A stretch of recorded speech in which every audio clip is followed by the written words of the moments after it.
باپ نے بیٹے کے کندھوں پر ہاتھ رکھ کر پوچھا، بتاؤ دنیا کا طاقتور انسان کون ہے؟ بیٹے نے جواب دیا کہ میں ہوں۔ پھر باپ نے کندھوں سے ہاتھ ہٹا کر پوچھا کہ دنیا کا کمزور انسان کون ہے؟ تو بیٹے نے جواب دیا میں ہوں۔ باپ نے پوچھا کہ کیوں؟ تو بیٹا بولا کہ جب آپ کا ہاتھ میرے کندھے پر تھا تو میں خود کو دنیا کا طاقتور ترین انسان سمجھتا تھا، اور جب آپ نے ہاتھ اٹھایا تو میں دنیا کا کمزور انسان بن گیا۔ ماں کے بنا پورا گھر بکھر جاتا ہے، پر باپ کے بنا پوری دنیا ہی بکھر جاتی ہے۔ ہر عمل کے لیے اللہ تعالیٰ کے یہاں پہنچنے کے لیے درمیان میں حجاب ہوتا ہے، مگر باپ کی دعا بیٹے کے لیے اللہ پاک تک پہنچنے کے درمیان کوئی حجاب نہیں ہوتا۔ باپ ایک ایسی کتاب ہے جس پر بہت سے تجربات تحریر ہوتے ہیں جو زندگی گزارنے میں رہنمائی کرتے ہیں، اس لیے اسے اپنے سے کبھی دور مت رکھیے۔ قدر کیجیے ایسے رشتوں کی جو آپ کے سینے پر موجود، جیب کے بجائے آپ کے سینے میں دھڑکتے دل میں دلچسپی رکھتے ہوں۔ میرے ماں باپ نے مجھے سب کچھ سکھایا سوائے اس کے کہ ان کے بغیر جینا کیسے ہے۔ باپ کا ہاتھ اگر سر پر نہ ہو تو پھر پتہ چلتا ہے کہ کون اپنا ہے اور کون پرایا ہے، اور زمانے کی آنکھ کا بھی تب ہی پتہ چلتا ہے۔ جس ہاتھ کو تھام کر تم اپنے پیروں پر کھڑے ہوئے ہو، اس ہاتھ پر جھریاں آ جانے کے بعد اسے چھوڑ مت دینا۔ ایسے شخص کو کبھی مت گنوانا جس کے دل میں تمہارے لیے محبت، احترام، عزت، فکر اور چاہت ہو۔ ماں باپ کے سامنے اونچی آواز میں بولنے والوں، جان رکھو کہ جب تم اپنے ماں باپ کے آگے چلاتے ہو اور ان سے سختی سے بات کرتے ہو اور ان کو جھڑکتے ہو تو اس وقت اوپر آسمان پر اللہ تعالیٰ اور اس کے فرشتے تمہیں لعنت کرتے ہیں، اور آسمان اور زمین کانپنے لگتے ہیں اور توبہ استغفار کرتے ہیں۔ تمہاری نماز، زکوٰۃ، روزہ، حج کس کام کا جب تم سے تمہارے والدین ہی خوش نہ ہوں؟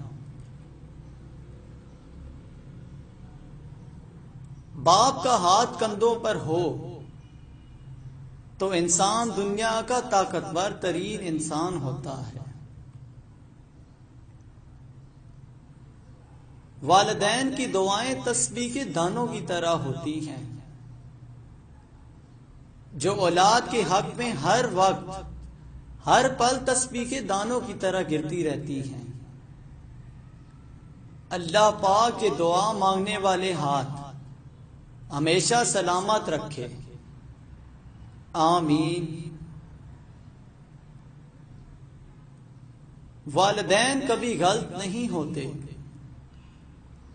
اگر ان سے غلط فیصلے بھی ہو جاتے ہیں تو ان کی نیت صاف ہوتی ہے، اور انہی کی دعاؤں سے تقدیریں بدل جاتی ہیں۔ کبھی ماں باپ کی یاد آئے تو بہن بھائی مل کر بیٹھا کرو، کسی کے چہرے پر ماں مسکراتی نظر آئے گی، کسی کے لہجے میں باپ۔ سب سے برا وقت وہ ہے جب تمہارے غصے کے خوف سے تمہارے ماں باپ اپنی ضروریات اور نصیحت بیان کرنا چھوڑ دیں۔ ماں باپ کے ساتھ تمہارا سلوک ایسی کہانی ہے جو لکھتے تم ہو، لیکن تمہاری اولاد تمہیں پڑھ کر سناتی ہے۔ باپ کی ڈانٹ ڈپٹ اولاد کے لیے ایسی ہے جس طرح کھیتوں کے لیے پانی۔ باپ کی زندگی تجربات کی کھلی کتاب ہے۔ میں تو صرف اپنی خوشیوں میں ہنستا تھا، مگر میری ہنسی دیکھ کر کوئی اپنے غم بھلائے جا رہا تھا۔ وہ تھے میرے ابو جان۔ ہزاروں کی کمائی ہے مگر بھاڑ میں جائے، مجھے اپنے ابو جان کے ہاتھوں ایک 10 کا نوٹ لینا ہے۔ ابو جان، آپ میرا وہ غرور ہے جو کبھی کوئی توڑ نہیں سکتا۔ ایک باپ ہی ہے جو خود تو بھوکا پیٹ سو سکتا ہے، مگر اپنے بچوں کو بھوکا پیٹ سونے نہیں دیتا۔ ناممکن ہے اللہ پاک نے جو تیرے لیے لکھ دیا ہے وہ کسی اور کے پاس چلا جائے،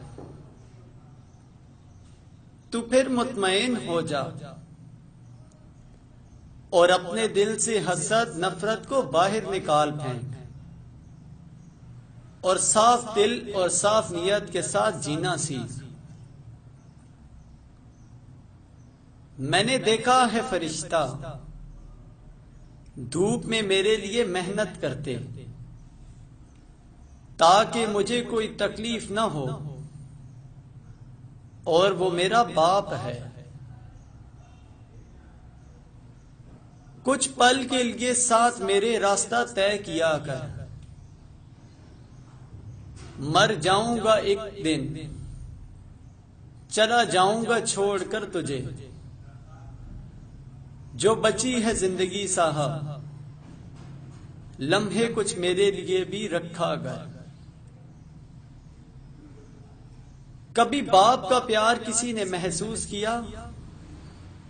جو گرمی ہو یا سردی اپنے بچوں کی روزی روٹی کی فکر میں پریشان رہتا ہے۔ آؤ آج سب مل کے اس عظیم ہستی کے لیے دعا کریں۔ اے اللہ پاک، ہمت اور طاقت عطا فرما اس والد کو جو اپنے بچوں کے لیے بہت محنت کرتا ہے، اور مغفرت فرما ان کی جو اس دنیا سے چلے گئے ہیں۔ جو حیات ہیں ان کی لمبی عمر، صحت کامل، کامیابی، اولاد کی طرف سے سکون اور لاتعداد خوشیاں عطا فرما۔ آمین۔ سب کچھ مل جاتا ہے دنیا میں مگر یاد رکھنا کہ بس ماں باپ نہیں ملتے۔ مرجھا کر جو گر جائیں ایک بار ڈالی سے، یہ ایسے پھول ہیں جو پھر نہیں کھلتے۔